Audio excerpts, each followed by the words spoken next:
안녕하세요. 매일 시를 쓰는 시인 다성 김승호입니다. 오늘 10월 19일 수요일, 또 한 주간 활기차게 중간까지 달려왔습니다. 오늘 시상작 토크 벌써 80회네요. 80회 시상작 토크 시작하겠습니다. 여러분들 총회라는 단어에 대해서 어떻게 생각하십니까? 여러분들 생활 속에서 누군가에게 총애를 받는다든가 누군가에게 총애를 주는 경우가 있을 텐데요. 저도 사실은 한동안 많은 총애를 줬던 그런 가까운 사람이 있었습니다. 근데 어느 날 갑자기 아무런 이유나 설명도 없이 그냥 떠나가 버렸습니다. 근데 왜 그런지 저는 지금 아직도 그게 미스테리입니다. 그리고 7대 불가사의한 우리 세계적으로 있죠. 7대 불가사의만큼이나 참 난감하고 황당한 그런 경험을 근간에 사실은 했습니다. 사람들은 그렇게 생각합니다. 왜 그랬을까? 저도 왜 그랬을까? 저도 궁금합니다. 근데 이제 저는 시를 쓰는 시인으로서에 대한 생각을 했습니다.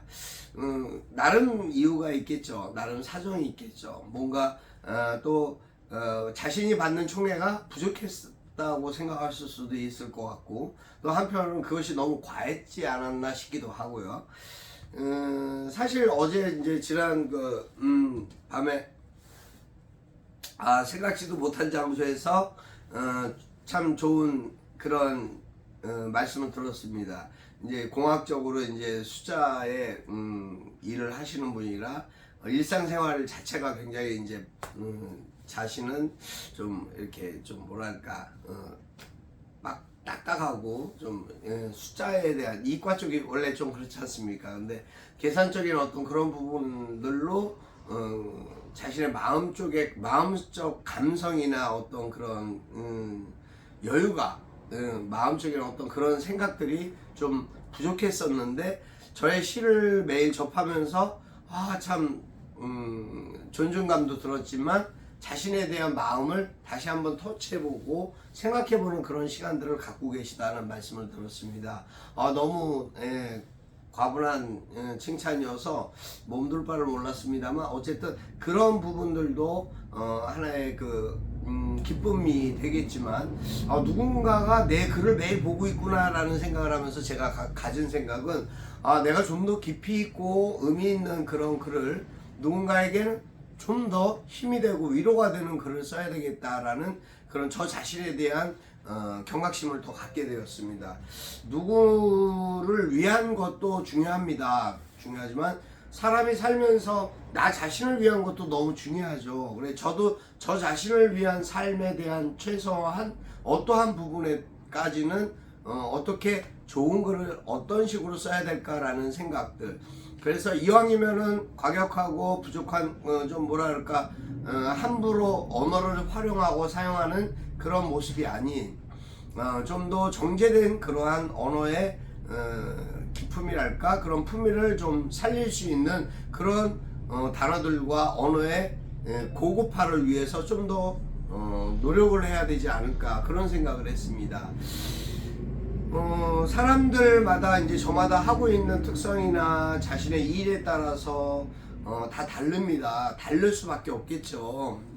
세상살이 자체도 과정이나 모든 부분 환경 같은 것이 다를 수밖에 없습니다. 내 직업이 어떤 직업을 갖고 있느냐에 따라서도 그 일상의 생활하는 반경 자체나 접하게 되는 동료나 여러 가지 관계자들도 다르겠죠. 그 다름 속에서도 뭔가 나 자신에 대한 고급화된 정제된 그러한 언어를 활용할 줄 알고 사용한다면 그것이 인격이 되고 인품이 되지 않을까라는 생각이 듭니다. 나를 스스로 캐치하고 나를 스스로 고쳐나가고 누구보다도 바르고 좋은 이야기들로 상대를 기쁘게 할 수 있는 사람, 그런 사람이라면 뭔가 새로운 에너지를 삶의 시너지처럼 주변 사람들에게 활기를 불어넣어 줄 수 있지 않을까, 저는 그런 생각을 했습니다. 시를 쓴다는 것이 항상 그랬습니다. 뭔가 내가 꽉 막혀 있는 어떤 답답한 그런 울타리 같은 곳에서 내가 내 자신에 대한 모든 것을 오픈하기 위해서 울타리를 걷어내 버리는 그러한 작업 현상 같은 것이라고 저는 생각합니다. 내 마음에 갇혀져 있는 생각들을 끄집어내는 거죠. 그 갇혀진 생각들에 울분도 있고 슬픔도 있고 아픔도 있고 기쁨도 있고 뭔가 즐거움도 있고 나름대로 여러 가지가 있겠지만 이왕이면은 그 부분들에서 더 좋은 나은 부분들을 더 많이 정제시키고 또 나쁜 부분들도 희석시키고 하여서 뭔가 나에 대한 포지션, 나에 대한 생각들을 좀 더 상대방에게 아름답게 전달해 주는 거죠. 그러면 그로 인해서 또 다른 사람에게 기쁨이 전달될 수 있고 또 그러한 언어들이 계속 회자되면서 뭔가 사람을 힐링시키고 있고 케어시킬 수 있는 그러한 엑기스 뭐랄까 어떤 원리의 엑기스와 같은 그런 존재가 될 수 있지 않을까라는 생각을 합니다. 시어도 그렇습니다. 일상적으로 쓰여지는 많은 언어들, 단어들이 있습니다. 그 단어들보다도 좀 더 색다른 단어들이 우리에게는 많이 있죠. 사실 저도 그런 생각들을 해봤습니다. 그래서 우리 낱말이라는 것을 이렇게 한번 되짚어 보니까 좋은 낱말들, 우리가 익히 평상시 사용하지도 않는 그런 낱말들도 많이 있더라고요. 의미와 뜻은 각자 나름대로 내포하고 있으면서 그래서 그런 부분들도 좀 더 공부해야 되는 부분이 필요하지 않겠는가, 좀 더 세심하게 바라봐야 되는 부분이 있다라는 그런 생각을 했습니다. 하루하루 이렇게 우리가 만나고 살면서 사람들에게 어떠한 부분을 많이 전달하는가요? 여러분들은 어떠세요? 뭔가 누군가에게 호감과 그 어떤 기대 또 뭐 존중 뭐 이런 거를 줄 수 있는 사람이라면 어떨까요? 좀 내 자신에 대한 일상과 현실은 좀 폭폭할 수도 있고 딱딱할 수도 있지만 그래도 그 계산적인 수치에서 벗어나서 누군가 사람과의 관계에서는 좀 더 나 자신을 좀 부드럽고 편하게 만들 수 있는 그러한 각자의 능력과 생각들을 고쳐나가는 거죠. 좀 더 편안하게 또 좀 더 가치 있게 존중받을 수 있는 그러한 모습으로 말이죠. 그러면 그 상대가 생각하는 느낌과 받아들이는 부분도 많이 차이가 나지 않겠는가, 저는 그렇게 생각합니다.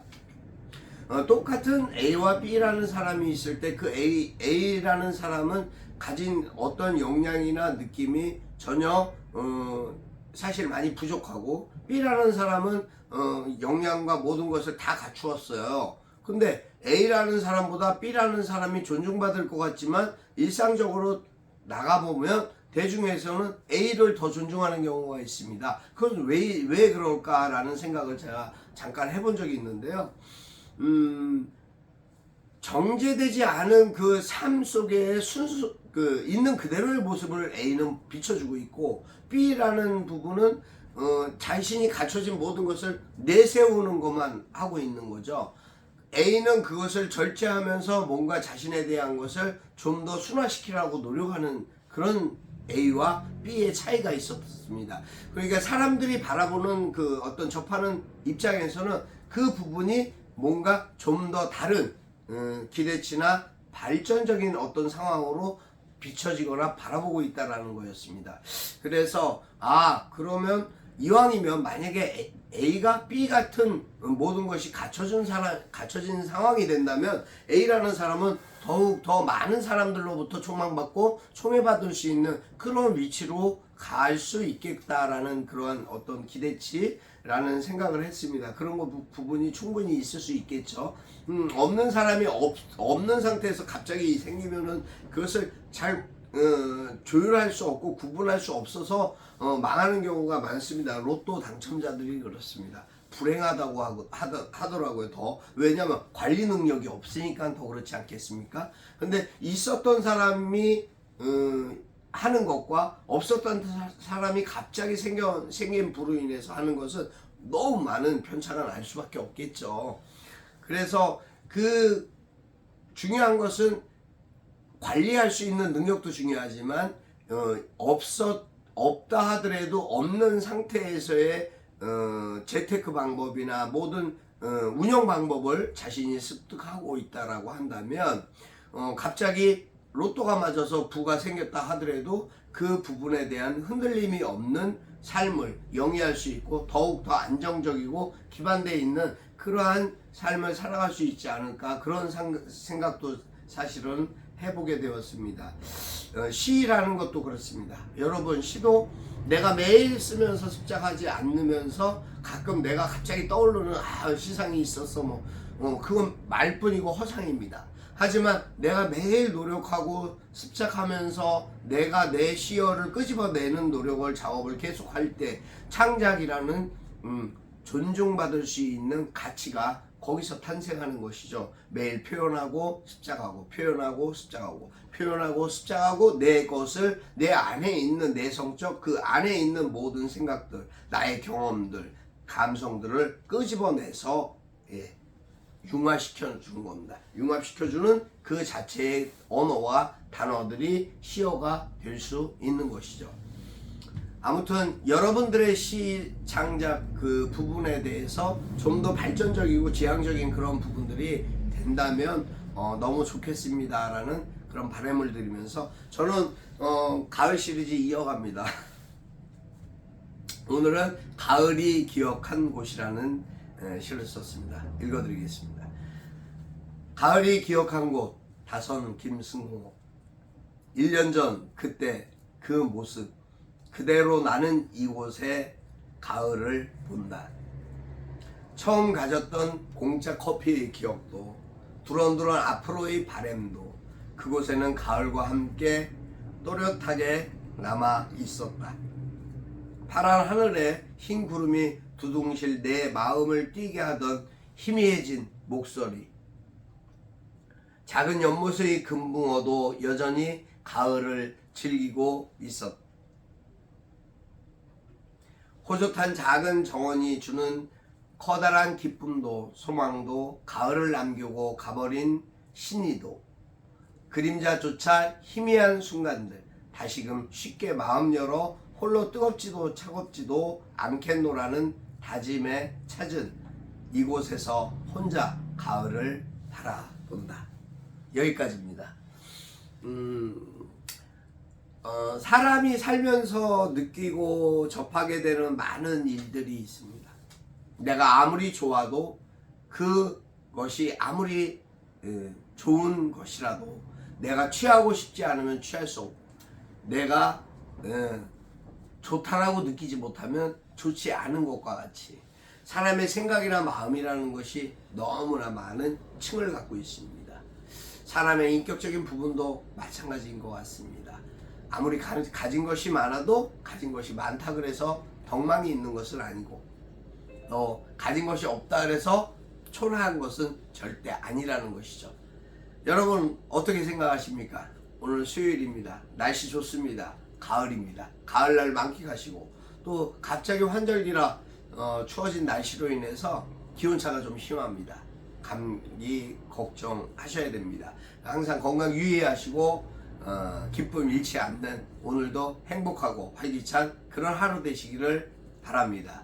행복하십시오 여러분. 행복하셔야 건강해집니다. 건강해지면 또 행복합니다. 기쁨이 찾아옵니다. 여러분에게 그런 행복들이 가득 차고 넘치는 그런 오늘이 되었으면 좋겠습니다. 다선 김승호였습니다. 내일 또 뵙겠습니다. 감사합니다.